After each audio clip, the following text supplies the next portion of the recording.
My husband's family tradition is going to ruin our son's life. I was 8 months pregnant when my mother-in-law showed up at my house with a lawyer and a stack of documents trying to legally force me to name my unborn son Nimrod. I'd known this was coming. My husband's family had a tradition where the firstborn son in every generation for the past 400 years was named Nimrod. They even had this massive family tree in their living room with every single Nimrod going back to like the 1600s. My husband was the second son, so he got to be named Blake, which was basically winning the lottery. His older brother got stuck with Nimrod and now goes by Rod, which isn't much better, but at least people don't immediately assume his parents hate him. When I got pregnant, his family was so excited that the tradition could continue since Rod only had daughters. My father-in-law stood up with champagne and said, "To baby Nimrod." And I laughed because obviously that was a joke, but nobody else was laughing. That night I told Blake there was absolutely no way I was naming our son Nimrod. He agreed immediately and said he'd always hated the tradition and thought it was cruel to saddle a kid with that name in modern times. We decided we'd name him Charlie and just deal with his parents being upset. We thought that would be the end of it. We were so wrong. My in-laws started a full pressure campaign. They showed up at our house every single day with new reasons why we had to use the name. My father-in-law kept going on about how Nimrod was a mighty hunter in the Bible and that it was a name of strength and power, completely ignoring that nowadays everyone just thinks it means idiot. They bought hundreds of dollars worth of baby clothes and blankets and toys all monogrammed with Nimrod on them. They ordered a custom crib with Nimrod carved into the headboard. They redid their guest room as a nursery for when we'd visit and painted Nimrod's room on the door. My father-in-law sat me down and explained that he'd already added our son's name to the family trust, and legally it had to be Nimrod to qualify for inheritance. Blake's entire extended family got involved. His aunts and uncles called us constantly. His grandfather, another Nimrod, flew in from Florida to personally guilt-trip us. They had a family meeting where everyone took turns explaining why the name was important, and how we'd be destroying 400 years of tradition if we changed it. Blake's brother Nimrod even showed up and said, "Look, it sucked for me, but you get used to it and it's part of who we are." I pointed out that he literally goes by a different name and he said that was beside the point. Blake started to crack under the pressure. After weeks of constant harassment, he started saying things like, "Maybe we could use it as a middle name," or "What if we spelled it differently?" I told him that no variation of Nimrod was acceptable, and he got defensive, saying I didn't understand what it meant to his family. His parents started dangling money in front of us. They'd pay for the baby's college education, they'd give us a down payment on a bigger house, they'd set up a trust fund, but only if we used the name. Blake started looking at houses online and talking about how nice it would be to not worry about money. He started having daily phone calls with his parents that he'd taken another room. He'd come out looking stressed and wouldn't tell me what they talked about. He started saying things like, "Maybe we're being too stubborn about this," and "It's just a name. It doesn't define who he is." I reminded him that he literally said he was grateful every day that he wasn't the firstborn and didn't have to be named Nimrod. He said that was different. When I was 8.5 months pregnant, his parents showed up with a lawyer. They sat us down and presented documents they'd drawn up. They wanted us to sign a legally binding agreement that we'd name the baby Nimrod in exchange for $200,000 and a guaranteed inheritance. The lawyer explained that if we didn't sign, we'd be removed from the will entirely and cut off from the family. Blake looked at the papers and I could see him actually considering it. I stood up and told them to get out of my house. My mother-in-law started sobbing. My father-in-law said, "You're making a huge mistake." Blake didn't say anything. After they left, Blake and I had the biggest fight we'd ever had. He said I was being unreasonable and that $200,000 would change our lives. I said our son's happiness was more important than money. He said the name wasn't that bad and kids get bullied for all kinds of things. I said yes, but most parents don't deliberately choose to make their kid a target. We didn't speak for 2 days. Then I went into labor. Blake drove me to the hospital and the whole way there he kept saying, "We'll figure out the name, don't worry about it right now." Something went wrong during delivery. I started bleeding really badly and the doctors were yelling about hemorrhaging and the room filled with people. The last thing I remember was a nurse saying they needed to do an emergency transfusion. When I woke up 12 hours later, Blake was sitting next to the bed holding our son. He was crying. He handed me the birth certificate and whispered, "I'm so sorry." The name on it was Nimrod. I stared at the official state seal, the printed letters, my own signature from months ago on the pre-registration form, and then his name typed in the box where it should have said Charles. Blake kept talking, his words tumbling out about how the doctor said I might not make it. And his parents were in the waiting room and they told him it was what I would have wanted and he was so scared and he just signed everything they put in front of him. I looked up from the paper to his face, tear-streaked and desperate, and then down at the tiny person in the bassinet beside my bed who was supposed to be Charlie, but was legally something else entirely. Blake reached for my hand, but I pulled it away. I told him to get out. He started crying harder, saying we could fix it, saying he was sorry, but I just kept repeating that he needed to leave right now because I couldn't look at him. The nurse who'd been checking my blood pressure during this whole thing caught my eye and asked quietly if I needed her to enforce visitor restrictions. I nodded. Blake stood there for another few seconds like he might argue, then walked out with his shoulders shaking. The door clicked shut and I was alone with a baby whose legal name made me want to throw up, still hooked up to an IV from nearly bleeding to death 12 hours earlier. I picked him up carefully, mindful of all the tubes and wires still attached to me, and whispered that his name was Charlie no matter what any paper said. He made a small sound and I started crying. Not the pretty kind, but the ugly sobbing kind where you can't breathe right. Hours later, after I'd fed him and changed him, and just stared at his face trying to memorize every detail, a woman in scrubs knocked and introduced herself as the social worker doing evening rounds. She sat down in the chair Blake had vacated and started asking the standard questions about support at home and postpartum resources.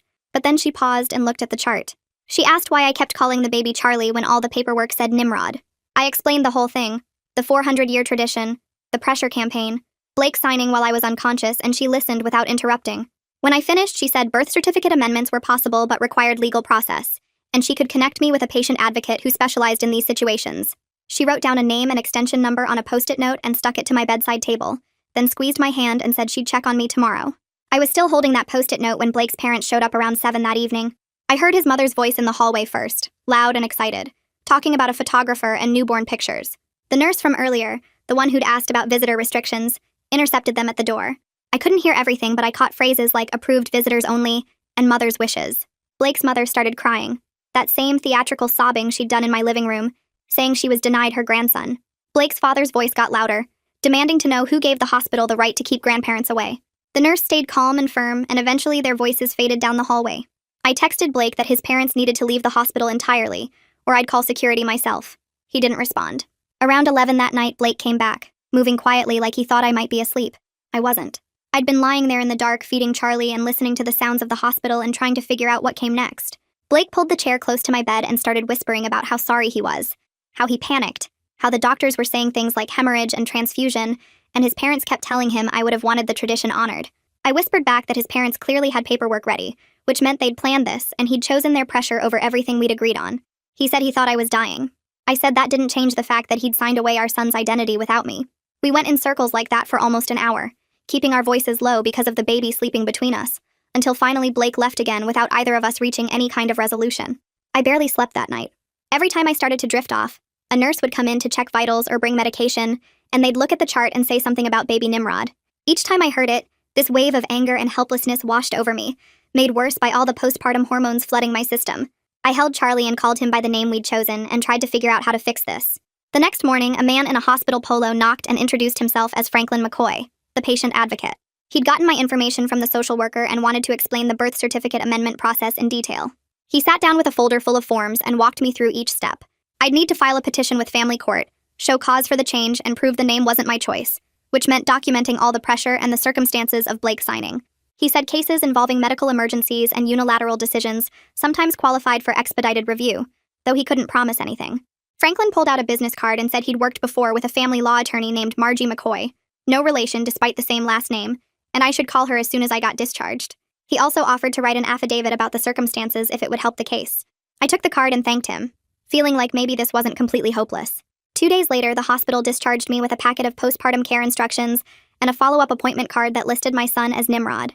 Blake drove us home in silence, the car seat we'd installed months ago now holding a baby whose legal name we'd never agreed on. When we pulled up to the house, Blake's parents were standing on the front porch next to a giant banner that said, "Welcome home Nimrod" in blue letters with balloons attached. I didn't even get out of the car. I told Blake to take it down right now before we went inside. His mother started crying again, saying I was rejecting their family heritage, that they'd stayed up late making the banner. Blake looked between me and his parents for a long moment, then got out and started pulling the banner down. His father tried to stop him, but Blake kept going until the whole thing was wadded up on the porch. We carried Charlie inside while his parents stood there looking shocked, and I locked the door behind us. That first night home was awful. Charlie cried for hours, that newborn crying that sounds like the end of the world, and Blake and I could barely speak to each other. We moved around the house like strangers, passing the baby back and forth, heating bottles, changing diapers, not making eye contact. Around 3 in the morning, while I was walking Charlie around the living room trying to get him to sleep, Blake suggested maybe we could just use both names depending on the situation, like Nimrod for legal stuff but Charlie for everything else. I stopped walking and looked at him. I said that was exactly the kind of weak compromise that got us here, that our son deserved parents who would fight for him, not parents who caved every time things got hard. Blake didn't say anything else. He just took Charlie from me and kept walking circles around the coffee table while I went to lie down in our bed, wondering how we were going to survive this. The doorbell rang at 8 the next morning while I was trying to get Charlie to latch for feeding. Blake answered it, and I heard his father's voice in the living room, loud and formal like he was giving a business presentation. I wrapped Charlie in his blanket and walked out to find Blake's father standing there in a suit holding a leather folder. He didn't even look at the baby. He opened the folder and pulled out a stack of papers with the family trust letterhead across the top. He laid them on our coffee table and pointed to a section highlighted in yellow. The trust required a certified birth certificate proving the legal first name was Nimrod within 30 days of birth, or the beneficiary would be permanently excluded. He looked at Blake and said if we missed that deadline, not only would Charlie lose his inheritance, but Blake would be removed from the will entirely for failing to uphold the family obligation. Blake's face went white. His father picked up the papers, put them back in the folder, and set it on the table. Then he left without saying anything else. Blake stood there staring at the folder like it might explode. I went back to the nursery to finish feeding Charlie because I couldn't deal with Blake's panic on top of everything else. Later that afternoon, I was going through the hospital discharge papers looking for the pediatrician follow-up information when I found the pre-registration form I'd filled out during my 3rd trimester. I remembered filling it out clearly because I'd written Charles under planned baby name and felt happy seeing it in writing. But someone had crossed out Charles in different handwriting and written Nimrod above it in blue ink. My handwriting was black. I called the hospital records department and waited on hold for 15 minutes. The woman who answered said she was looking at the digital scan of the form, and yes, there were 2 different handwritings on it. I asked when the change was made and she put me on hold again. When she came back, she said Blake's mother had submitted an updated form the day I went into labor with a note saying we'd changed our minds about the name. I hung up and just sat there holding the papers. Blake's mother had gone to the hospital while I was in labor and changed our paperwork. She'd planned this. They'd all planned this. Charlie's first week home was a blur of feeding every 2 hours and maybe sleeping 30 minutes at a time between crying sessions. I spent the tiny breaks when he actually slept researching name change laws on my phone. Every website said the same thing. You need to file a petition with the court. You need legal representation. You need to publish notice in the newspaper. The process takes months minimum. Some sites said it could take 6 months or longer depending on the court schedule. I felt trapped. Charlie was legally Nimrod, and fixing it meant months of court battles and thousands of dollars we didn't have. Blake kept trying to talk to me about his father's deadline, and I kept shutting him down because I couldn't think about the trust and the money and his family's threats while running on 2 hours of sleep and trying to keep a newborn alive. By the end of the week, I was so exhausted I could barely form sentences. Blake finally said we needed to talk to the lawyer Franklin had recommended. I was too tired to argue. Blake called Margie McCoy, and she had an opening that Friday afternoon. We drove to her office with Charlie in his car seat, and I felt like I was moving through mud. Margie's office was small and cluttered with file boxes, but she was straightforward and didn't waste time. She listened to the whole story without interrupting. Then she said birth certificate amendments based on lack of consent were legally viable in cases where one parent signed without the other's knowledge or agreement. She said we'd need strong documentation of the pressure campaign and proof that Blake's state of mind was compromised when he signed. She asked if we had any of that documentation saved. Blake and I looked at each other. I said we had months of text messages and emails from his family. Blake said his parents had made videos of the nursery they decorated. I mentioned the monogrammed items they'd bought and the custom crib. Margie started taking notes. She said she wanted copies of everything. Every text message, every email, every photo of items with Nimrod on them. She wanted a timeline of every family meeting and phone call where they pressured us. She specifically wanted documentation of the $200,000 contract offer and any evidence that Blake's parents had influenced the hospital paperwork. She said the altered pre-registration form was huge for our case. She also said we needed to be prepared for this to get ugly because Blake's family would fight back hard. I spent the entire 2nd week postpartum creating an evidence folder while trying to take care of Charlie. I went through my phone and screenshot every text message from Blake's parents and extended family. I downloaded every email. I took photos of all the monogrammed baby items they'd sent. Blake helped by writing out a detailed timeline of every family meeting and phone call where his parents had pressured us about the name. He sat at the kitchen table for hours writing everything down. When he was done, he handed me 12 pages of single-spaced text documenting months of harassment. I read through it and felt sick. Seeing it all written out in order made it clear how extreme their campaign had been. Blake read it over my shoulder, and I could tell he was realizing the same thing. He said he hadn't understood how bad it was when he was living through it day by day. Now looking at it all together, he could see his parents had basically run a psychological operation against us. We put everything in a folder and emailed copies to Margie. She called 2 days later and said we had a strong case. The documentation was thorough and the pattern of coercion was clear. But she warned us the process would cost several $1,000s in legal fees and court costs. She also said Blake's family would likely retaliate by making good on their threats to cut us off financially. Blake and I stayed up late that night having hard conversations about money. We looked at our bank account and our monthly expenses. We looked at my medical bills from the hemorrhage that were starting to arrive. We talked about whether we could actually afford this fight. Blake said maybe we should consider his parents' offer to just use both names. I reminded him that compromising now meant teaching our son that you cave when people pressure you hard enough. We decided to move forward with the legal case even though it scared us. Blake found a couples therapist named Eli Booth, who had availability the next week because I told him we couldn't do this alone, and our marriage was falling apart. The first session was tense. We sat on opposite ends of Eli's couch, and Blake immediately started defending his decision to sign the birth certificate. He said I didn't understand the pressure he was under or how scared he was that I might die. I said being scared didn't excuse betraying our agreement and signing papers that gave our son a name I explicitly said I'd never accept. Eli had to interrupt us 3 times to redirect the conversation away from blame spirals. He said we needed to focus on moving forward instead of rehashing what already happened. He gave us homework to think about what we wanted our marriage to look like, and what values we wanted to build our family around. The second session the following week was different. Eli had us do an exercise about core values, and what we wanted Charlie to learn about family loyalty versus personal autonomy. He asked us to imagine Charlie at 18, asking why we made the choices we made. Blake started talking about wanting Charlie to know his parents fought for him, and suddenly he was crying. He said he realized he'd chosen his parents' approval over our partnership in the most important moment of our lives. He said he'd been so conditioned to please his family that he couldn't see how wrong it was until he thought about Charlie growing up and learning that his dad had caved under pressure. It was the first time since the birth that I felt like Blake actually understood what he'd done. I reached over and held his hand. Eli said this was progress and we needed to keep building on it. The pediatrician's office called during week 3 saying they needed to update their records with Charlie's legal name for insurance and vaccination records. I was holding Charlie while Blake stood next to me. The receptionist asked for the baby's full legal name and I had to say Nimrod out loud. Hearing myself say it to someone outside our immediate situation made everything feel real again, in a way that knocked the air out of my lungs. The receptionist repeated it back to confirm spelling and I could hear the confusion in her voice. I said yes, that's correct, and hung up. Then I just stood there holding Charlie and started sobbing. Blake took him from me and kept walking circles around the living room while I sat on the floor crying. All the progress we'd made in therapy felt meaningless because at the end of the day, our son's legal name was still Nimrod, and every official interaction was going to be this humiliating reminder that we'd lost control of the most basic parenting decision. That same afternoon, I posted a photo of Charlie sleeping in his bassinet on my personal social media page. I captioned it with 3 simple words and a heart emoji.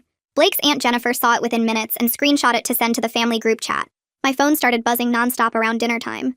Blake picked it up from the coffee table and his face went white as he scrolled through message after message. His uncle demanded to know why we were disrespecting the family name. His cousin said we were spitting on 400 years of tradition. His aunt called us ungrateful and selfish. Blake's grandfather sent a voice message that was 2 minutes of him yelling about living a lie and dishonoring his legacy. Blake tried to respond in the chat explaining that we were working through things legally, but they just kept piling on. His mother sent crying emojis and said her heart was broken. His father typed in all caps that the name on the birth certificate was what mattered, and we needed to stop this charade immediately.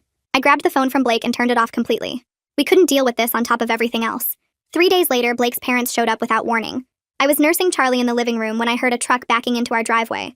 Blake went to the window and said it was his dad's pickup with something huge in the back covered by a tarp. His parents got out and started untying the straps. Blake opened the front door and stepped onto the porch.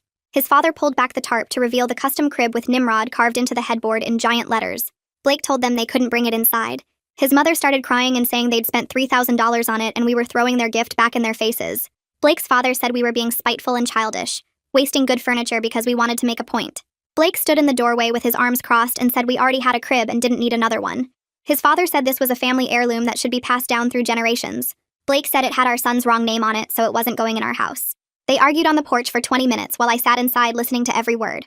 Finally, Blake's father said they'd store it at their house until we came to our senses, and they loaded it back into the truck and left. Blake came inside shaking and sat down next to me without saying anything. The next morning, a large envelope arrived in our mailbox.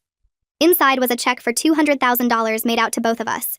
The memo line said, "For Nimrod's future, conditional acceptance of family tradition." There was a note from Blake's father explaining that the money was ours if we dropped the name change petition, and accepted that our son's legal name would remain as filed. Blake stared at the check for a long time. I called Margie immediately and told her what arrived. She said under no circumstances should we deposit or cash that check, because it could be used as evidence that we accepted their terms and agreed to the name arrangement. She told me to make copies for our records and put the original in the evidence folder with everything else we'd been documenting. I did exactly that while Blake watched. He asked if we were really going to turn down that much money, and I reminded him we'd already decided our son's identity wasn't for sale. He nodded, but I could see him doing math in his head about what that money could buy. That evening, I got a private message from Rod on social media. He apologized for not speaking up sooner and said he should have warned me how intense his parents would get about this. He admitted that being named Nimrod made his entire childhood miserable, and he spent years being bullied and having to explain his name to everyone he met. He said he went by Rod starting in middle school because he couldn't take it anymore, and even now at 38 years old, he still had to deal with people's reactions when they saw his legal name on documents. He said he wished someone had fought for him the way I was fighting for Charlie. He gave me contact information for Rachel Franco, a family mediator who helped him set boundaries with their parents when they tried to pressure him about naming his own daughters. He said Rachel understood the family dynamics and might be able to help us find some middle ground, though he wasn't sure middle ground was possible with a 400-year tradition at stake. He ended the message saying he'd support whatever we decided, and if we needed someone to testify about how the name affected him, he'd do it. I showed Blake the message, and for the first time since the birth, I saw him look relieved that someone in his family understood. Blake called Rachel Franco the next day and explained our situation. She had an opening the following week and said she'd be willing to facilitate a conversation between us and his parents if everyone agreed to participate. Blake was optimistic that maybe having a neutral third party would help his parents see reason. He said they were good people who just had this one blind spot about tradition, and maybe Rachel could help them understand our perspective. I was way less optimistic. I'd watched his parents spend months trying to bribe and manipulate us into using a name they knew we hated. I didn't think one mediation session was going to suddenly make them reasonable about something they'd spent 400 years building their family identity around. But I agreed to try because Blake needed to see for himself that his parents weren't going to compromise. The mediation session happened during week 4 at Rachel's office downtown. She had us all sit in a circle in comfortable chairs and explained the ground rules about respectful communication and listening without interrupting. Blake's mother started crying before Rachel even finished the introduction. His father sat with his arms crossed, looking angry. Rachel asked us each to explain our perspective, starting with Blake and me. Blake talked about wanting our son to have a normal name that wouldn't make him a target for bullying. I explained that I never consented to the name Nimrod, and woke up from a medical emergency to find my son's identity had been decided without me. Rachel asked Blake's parents to share their view. His father launched into the 400-year tradition speech and how the family trust was legally structured around the name.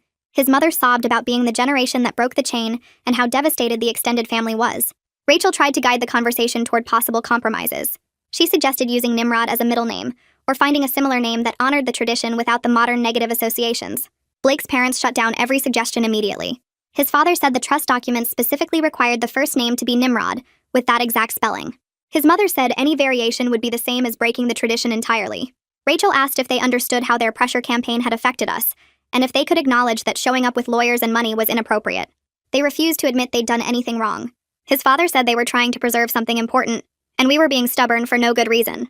The session ended with nothing resolved and Blake's mother still crying. Franklin McCoy called during week 4 to check how I was doing emotionally. He said he liked to follow up with patients who'd been through traumatic births to make sure they were getting support. I tried to hold it together on the phone but ended up breaking down and telling him everything. I explained about the family pressure that hadn't stopped, the legal costs we were facing to fix the birth certificate, and how exhausted I was from fighting this battle while trying to care for a newborn. Franklin listened to everything and then said he'd be willing to write an affidavit about the circumstances of Blake signing the birth certificate if it would help our case. He said he remembered the situation clearly because Blake's parents had been in the hallway making demands while I was in surgery, and he'd thought at the time that Blake looked pressured and overwhelmed. He said he could document the timeline and his observations as a hospital employee who witnessed part of what happened. I thanked him and said I'd ask Margie if an affidavit from him would strengthen our petition. Having someone outside the family willing to validate that something was wrong with how things went down made me feel less alone in this fight. I joined an online postpartum support group that week because I needed to talk to other new mothers who might understand what I was going through. Most of the posts were about normal stuff like breastfeeding problems and sleep schedules, but one woman shared a story about her husband's family pressuring them to use a traditional cultural name she didn't want. She'd been in a similar situation where her mother-in-law tried to name the baby while she was recovering from a C-section.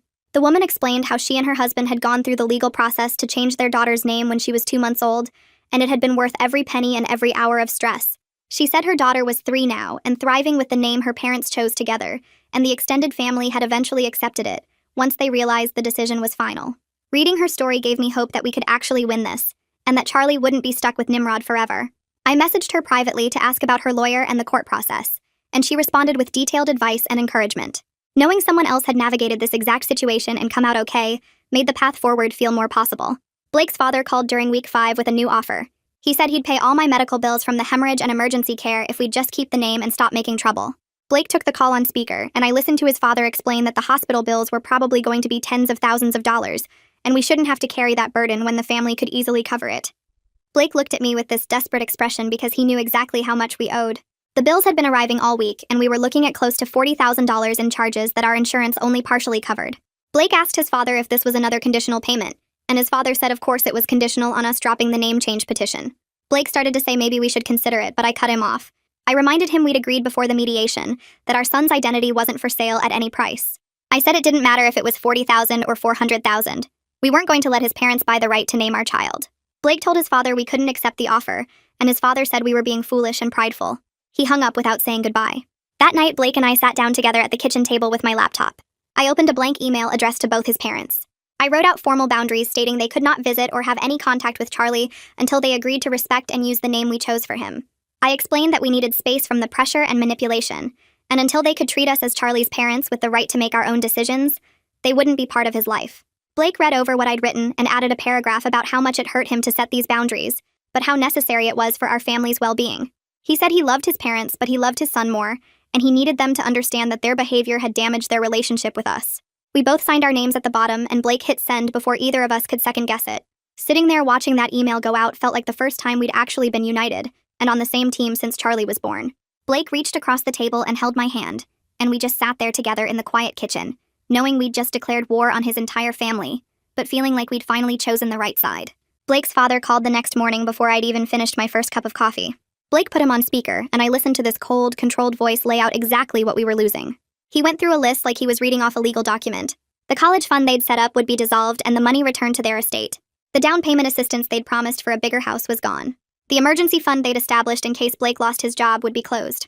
The trust Blake was supposed to inherit when they died would be modified to exclude him entirely. He said we had 1 week to reconsider our boundaries and accept that Charlie's legal name was Nimrod, or every single thing on that list would happen. Blake asked if there was any room for compromise, and his father said the only compromise was us accepting reality. The call ended, and Blake just sat there staring at his phone. I reminded him we'd already decided money didn't matter more than our son's identity, but I could see him doing the math in his head about what we were actually giving up. Margie called 2 days later to say she'd filed the petition to amend the birth certificate. She walked us through what happened next and explained there was this publication requirement where the name change petition had to be posted in the legal notices section of the local newspaper for 3 consecutive weeks. She said it was standard procedure for any name change to give interested parties a chance to object, but it meant Blake's entire extended family would definitely find out we were taking legal action. I asked if there was any way around the publication, and she said no, it was state law. Blake asked what would happen if his parents filed an objection, and Margie said they could, but their grounds would be weak since they weren't the legal parents. The publication would run starting next week, and the hearing would be scheduled about 6 weeks after that. Sitting in Margie's office processing the publication requirement made my stomach hurt. I told her I was scared of everyone knowing that Blake signed papers without my consent while I was unconscious. It felt like admitting publicly that my husband had betrayed me in the worst possible moment. Margie leaned forward and said transparency was actually better than trying to hide it.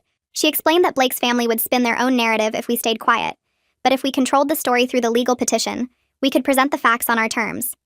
She said the petition would include Blake's statement about the pressure campaign and the circumstances of signing, which would make it clear this wasn't a simple disagreement, but a pattern of coercion. I looked at Blake and he nodded, saying we should be upfront about everything. We decided to let the publication happen and deal with whatever fallout came from his family seeing it in print. The annual family newsletter arrived during week 6 in a big manila envelope with Blake's parents' return address. I opened it thinking maybe it was some kind of apology or peace offering, but instead it was this glossy 8-page holiday newsletter they send to their entire extended family every year. The front page had a huge photo they'd taken at the hospital without asking, showing them holding Charlie with a caption that said, "Welcoming Nimrod 7 to the family legacy." Inside were multiple pages about baby Nimrod's arrival, and stories about the family tradition, and how proud they were to continue it for another generation. They'd included photos of the nursery they'd set up at their house with Nimrod's room painted on the door. They'd even printed out a section of the family tree showing Charlie listed as Nimrod 7 with his birth date. Seeing our son introduced to hundreds of relatives under the wrong name made me so mad I actually threw the newsletter across the room. Blake picked it up and read through it, and his hands were shaking. He pulled out his phone and called his mother right there. I could hear her voice on the other end sounding cheerful until Blake cut her off. He told her they had no right to use Charlie's photos without permission, and no right to announce him to the family using a name we didn't choose. He said if they sent any more newsletters or shared any more information about our son, we'd add harassment to the legal petition. His mother started crying and said they were just proud grandparents sharing their joy, but Blake hung up on her. Our third therapy session with Eli happened a few days after the newsletter incident. Eli asked Blake to talk about what it felt like being caught between his parents and me, and Blake spent 20 minutes trying to explain how he'd been raised to believe family loyalty meant putting the tradition first. He said his whole life he'd watched his brother suffer with the name, but nobody ever questioned whether the tradition was worth it. Eli asked what Blake wanted Charlie to learn about family, and Blake got quiet for a long time. Then Eli gave him homework to write a letter to Charlie explaining why we were fighting for his name. He said Blake needed to put into words what kind of father he wanted to be, and what values he wanted to teach our son. Blake looked uncomfortable but agreed to do it. Eli said the letter didn't have to be perfect. It just had to be honest about Blake's feelings and choices. Blake showed me the letter 3 days later. We were sitting on the couch after Charlie fell asleep, and Blake handed me 3 pages of notebook paper covered in his handwriting. The letter started with an apology for signing the birth certificate, and then went into this long explanation about family pressure and tradition. But the important part was near the end where Blake wrote that choosing Charlie's identity over family money was the right thing to do. He wrote about not wanting Charlie to grow up feeling like a pawn in someone else's tradition, or like his worth depended on carrying a name he didn't choose.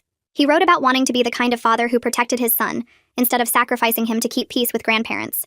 Reading it made me cry because it was the first time Blake had clearly said out loud that our son mattered more than his parents' approval.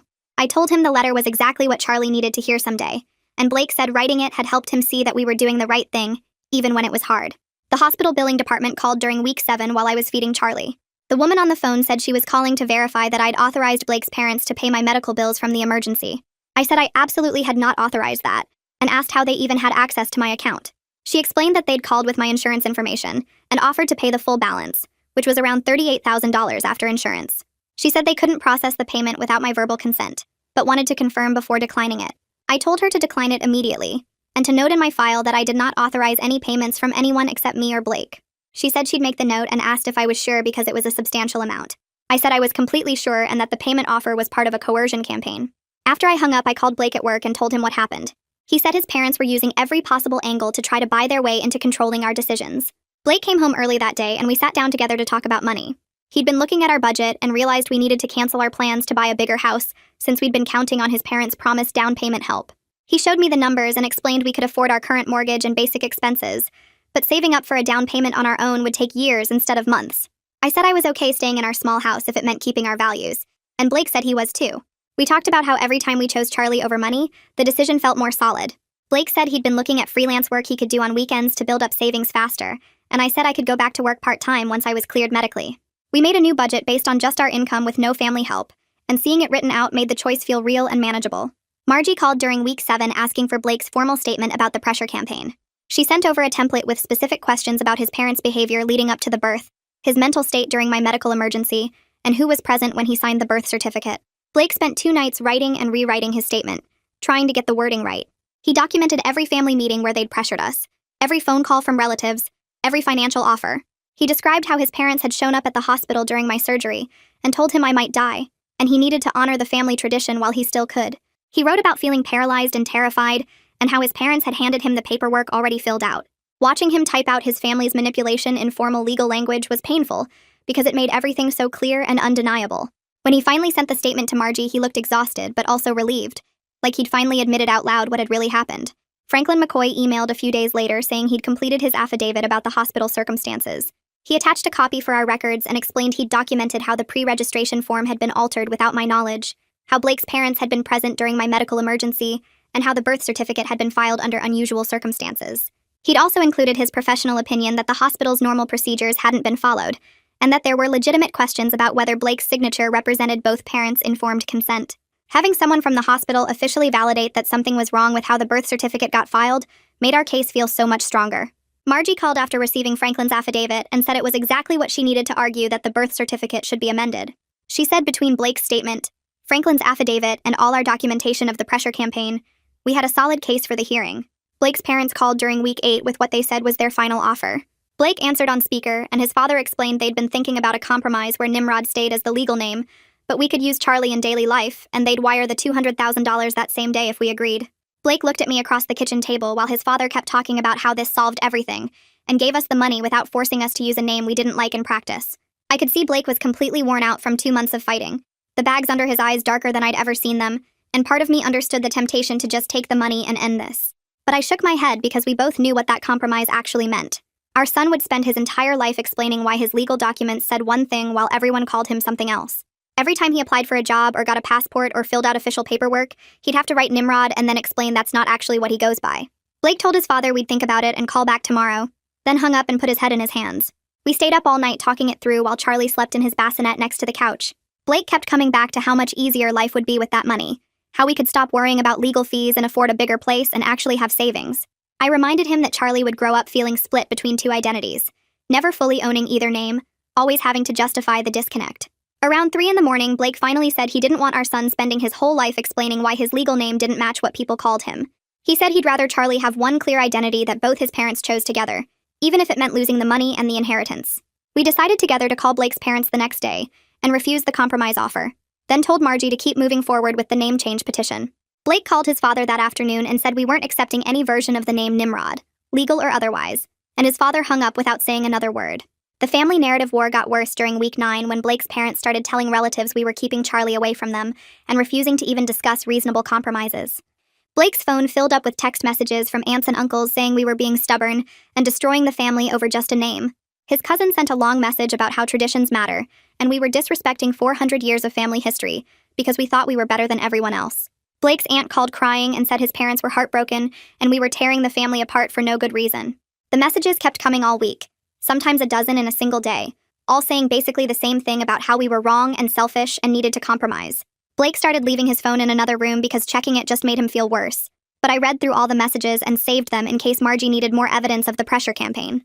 None of the relatives seemed to care that we'd already tried compromising, and that Blake's parents had rejected every option except getting exactly what they wanted. They all acted like we were the unreasonable ones for not wanting our son legally named something that means idiot in modern usage. Our fourth therapy session with Eli focused on preparing for the likelihood that Blake's parents would actually follow through on cutting us off financially. Eli had us practice boundary scripts for when relatives called to guilt trip us, walking through exactly what we'd say and how we'd handle the pressure. He asked Blake to roleplay telling his father that we weren't changing our minds, and Blake stumbled over the words at first, but got stronger each time he practiced. Then Eli had us work through the financial reality of losing the inheritance and any family support. We listed out our actual income, our monthly expenses, what we could cut if we needed to, and how we'd handle emergencies without a family safety net. Seeing it all written out on paper made the consequences feel manageable instead of this terrifying unknown. We weren't going to be rich and we'd need to be careful with money, but we could absolutely survive on what we earned ourselves. Blake said something shifted for him during that session, when he realized we could actually make it work without his parents' money.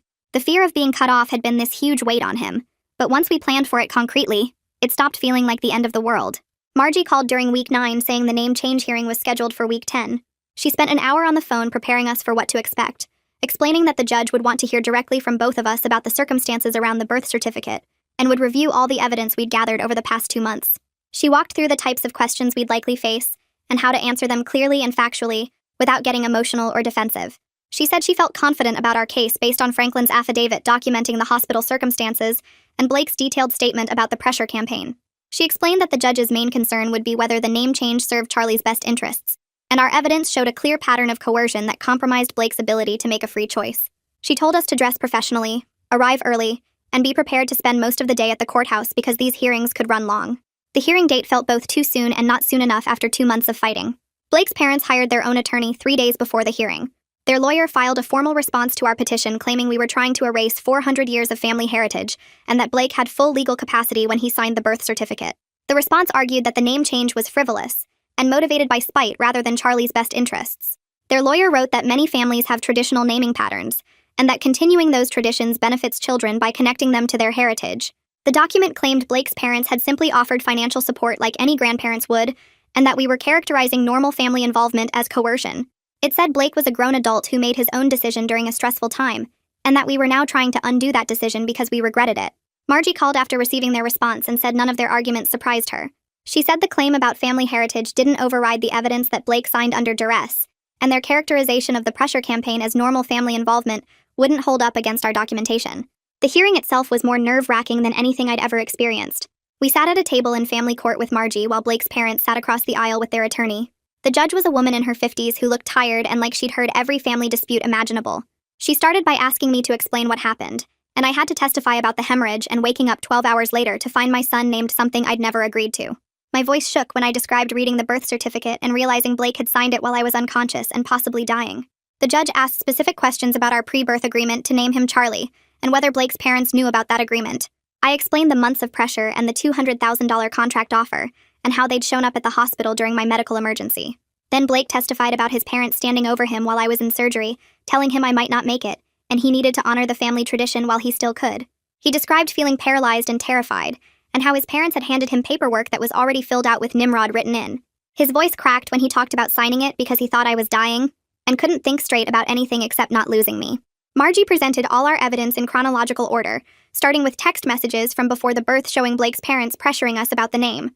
She showed the judge the $200,000 contract with the lawyer's signature and the clause about being removed from the will if we didn't comply. She had photos of all the monogrammed items that arrived at our house before we'd agreed on any name, including the custom crib with Nimrod carved into it. She presented the altered hospital pre-registration form, showing where someone had crossed out Charles and written Nimrod in different handwriting. She showed emails from Blake's extended family all pushing us toward using the name and threatening consequences if we didn't. When everything was laid out chronologically like that, the pattern of pressure and coercion was completely undeniable. The judge looked through each piece of evidence carefully, asking questions about dates and who sent what message and when the various items had been purchased. Blake's testimony became the real turning point when Margie asked him directly whether he'd signed the birth certificate of his own free will.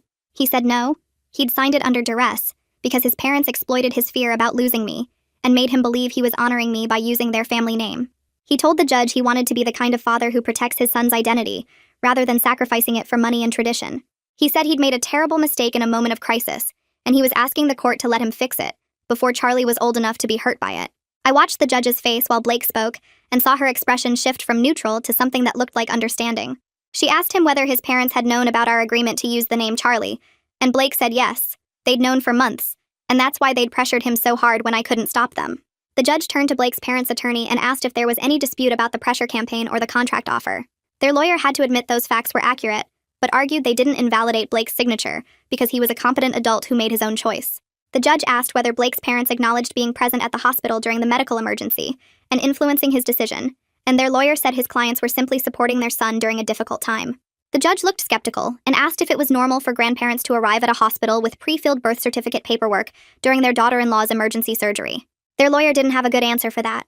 The judge said she'd review all the evidence and issue a ruling within a week, then dismissed everyone.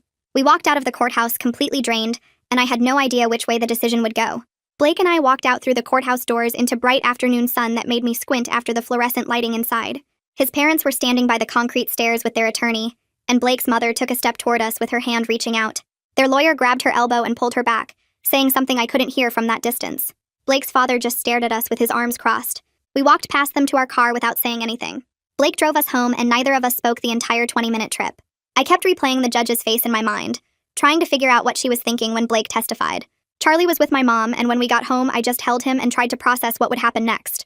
The ruling came 6 days later on a Thursday morning. Blake brought in the mail, and there was a large envelope from the county court. His hands shook when he opened it. I read over his shoulder and saw the words "Birth Certificate Amendment Approved" right at the top of the first page. The judge's order said Blake's signature was obtained under circumstances that didn't reflect both parents' informed consent.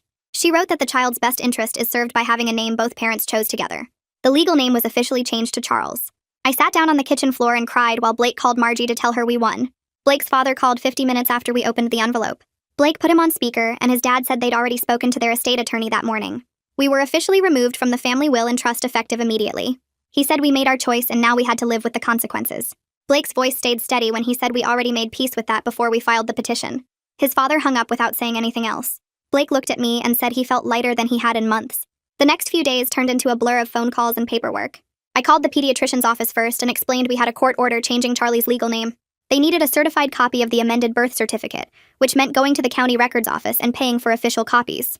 I updated our insurance company, which required filling out a name change form and providing documentation.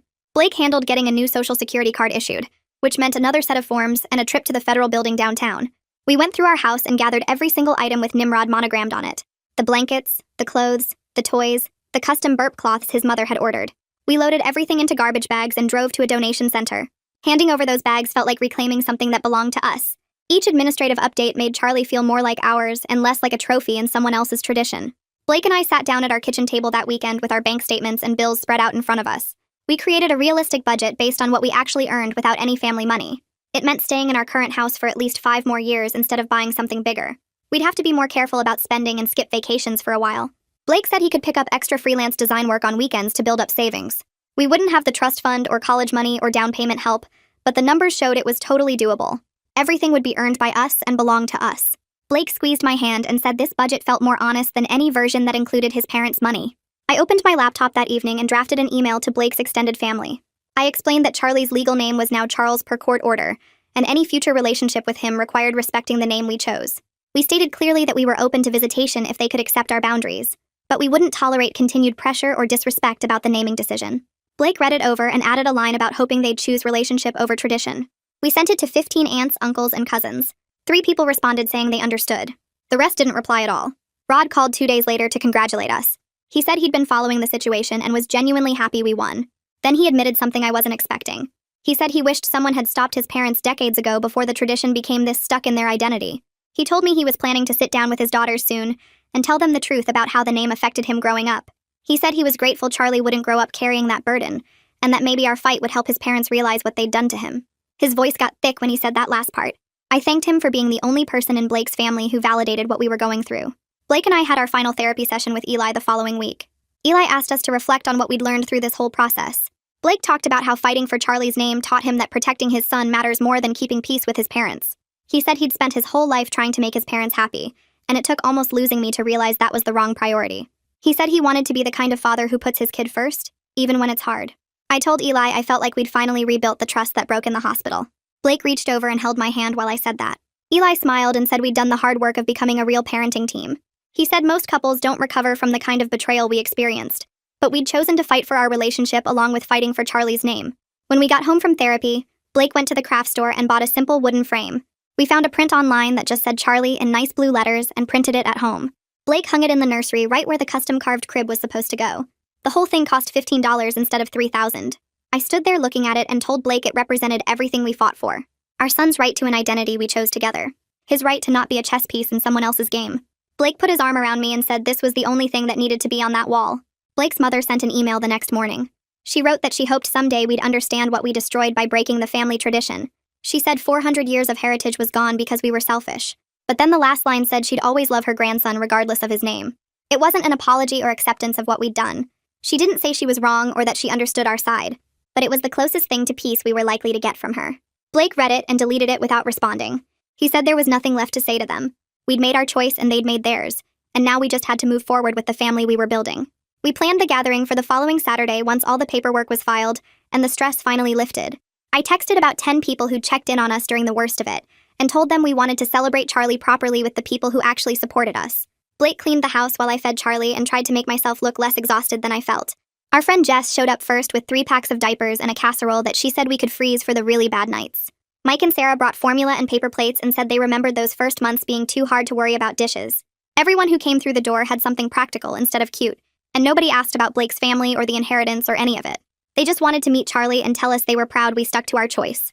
Blake's coworker brought meal prep containers filled with dinners for the week. My sister brought cleaning supplies and offered to come do laundry whenever we needed. It felt completely different from how Blake's family would have done it with the fancy gifts and the expectations and the strings attached to everything. These people showed up because they cared about us, not because of some tradition. I sat on the couch holding Charlie while everyone took turns meeting him, and Blake kept his arm around me the whole time. Someone asked what the middle name was, and Blake said we went with James after my grandfather. Nobody made a big deal out of it or acted like the name needed explanation. It was just our son's name, and that was enough. By the time everyone left, we had a freezer full of food and enough diapers to last a month, and this feeling that we'd built something real with people who actually mattered. 3 months after Charlie was born, we finally hit a rhythm that felt normal, even though normal meant being tired all the time and watching every dollar we spent. Blake picked up extra freelance projects on weekends to make up for the money we'd turned down. I went back to work part-time and we split the night feedings, so neither of us was completely dead. Our budget spreadsheet had every expense tracked because we couldn't afford to be careless anymore, but we made it work. We stayed in our small house instead of moving somewhere bigger. We bought generic brand everything at the grocery store. We canceled the streaming services we didn't really use and started cooking at home instead of ordering takeout. It wasn't the life Blake's parents had dangled in front of us with their money and their promises, but it was ours, and we'd chosen it together. Blake talked to Rod sometimes, but kept his parents blocked on everything. I didn't ask about the family stuff anymore, because there wasn't anything left to say about it. We'd made our choice, and they'd made theirs, and now we just lived with it. Charlie started sleeping longer stretches at night, and smiling when he saw us, and doing all the normal baby things that made the exhaustion worth it. Blake and I were better at talking through stuff now instead of letting it build up. The whole nightmare with his family taught us we had to be on the same team, or everything would fall apart. Some nights were still hard when the bills piled up, or Charlie wouldn't stop crying, or we were both too tired to function, but we got through them. It was Thursday night around 11 when I was doing the last feeding before bed, and I looked up at the simple frame on the nursery wall with Charlie's name in blue letters. He was almost asleep in my arms making those little baby noises, and the house was quiet except for the sound of Blake brushing his teeth in the bathroom. I thought about everything we'd lost by fighting for this name and everything we'd gained. We didn't have the inheritance or the trust fund or any relationship with Blake's parents. We had a tight budget and a small house and no financial safety net. But Charlie had the name we chose for him together. He'd grow up knowing his parents put him first, even when it cost us everything. He wouldn't spend his childhood being called something that made him a target, or made him feel like a piece in someone else's game. Blake came in and sat on the floor next to the rocking chair and put his hand on my knee. We didn't say anything, just sat there in the dark with our son who had the right name and knew he was wanted exactly as he was. The frame on the wall cost $15, but it meant more than any amount of money Blake's family could have given us. It meant we'd figured out what mattered and we'd fought for it and we'd won. That's it for today's story, and honestly, thank you for being here. You have no idea how much it means when people stick around till the end. I hope it gave you something good to carry into your day. Subscribe so we can keep sharing more moments like this.